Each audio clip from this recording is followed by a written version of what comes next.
On a typical Friday night in Alvin during football season, all the ingredients of Texas high school football are here, from the hometown crowd to cheerleaders to the band.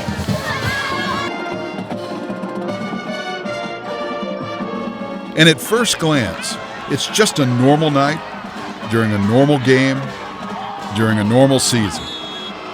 But if you look a little bit closer, there's something special going on in Alvin. Sophomore Jacob Robicheaux and his friends and family wouldn't want this to happen any other way.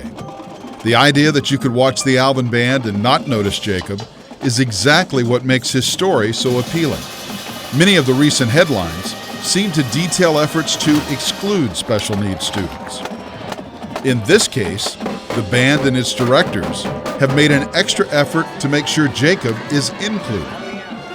Andres Aya is the Director of Percussion Studies for the Alvin District, and he tells us Jacob's progression in the band has followed a family tradition and just seems natural. Jacob's sister, Sarah Robicheaux, was one of my beginners when I first got the job in Alvin. My first job was here in Alvin, and she was a 7th grader, and so I've taught her all the way till she was in 12th grade. So Jacob was always kind of tagging along with her, which was great, and he loved the drum line. And I got the idea, I had a tenor practice pad, which has many pads on it, and I found a way to, I built it where I could attach it to a harness so he could wear it, and he can play, and he's not, taking away from the ensemble, he's enjoying, he's performing. And then this year we were also wanted to get him to the, why not, let's get him in the marching band show. So I added about 3 more pads onto a cart.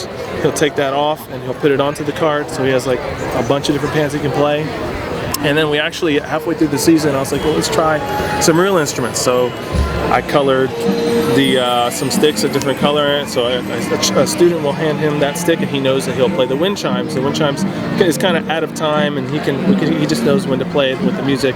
When they take the stick away, he goes back to the pads. And then our show, we have a war scene in the show, so we just hand him the gong mallet and we let him go to town, and then they take the mallet away and he goes back to the pad. So it's really cool, and actually when we added those sounds, it's really cool because he was adding to the music, Part of the job as a teacher, though, is to affect every kid that comes into your door, and to find the highest performance in every kid that comes in the door, and to help them reach their full potential.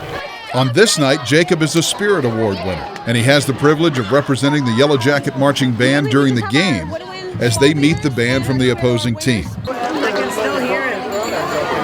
Hey, Iron Man! You'll find his sister Sarah or his mom Kathy nearby much of the time. And it's as much for their peace of mind as it is for Jacob, because Jacob is making his way and finding a place in the band just fine. I see some change in Jacob, but I mostly see the change in the other kids dealing with Jacob. He's made so many new friends, and the band kids are like one big family, and he's just totally included in everything that they do. And it has given him a little bit more independence, because I can't go out on the field and make him do what he's supposed to do. So I think, and he loves it. He started playing on that little tenor pad that he has, so he started having sectionals with us. So we started working with him and teaching him a few things, and he's really become part of the section, part of the family, This effort has created lots of winners.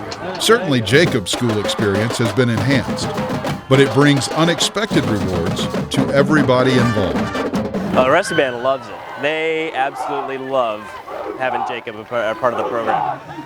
Last year, he was involved partially, and then this year was actually able to start playing instruments and be a part of the competition show and everything. So after the first show where he performed, the rest of the kids gave him a standing ovation and cheered for him, and Jacob's first real show, and yeah, it was a really cool moment. They've really taken to him and enjoy having him around. At the end of the evening, the scoreboard is going to show a winner and a loser at these games. That's just the nature of sport. But here in a typical city, on a typical night, there is something so much more important happening in the stands and on the field. And unless you really look closely, you might not ever notice. And it doesn't get much better than that. This is Bill Lewis for KACC TV.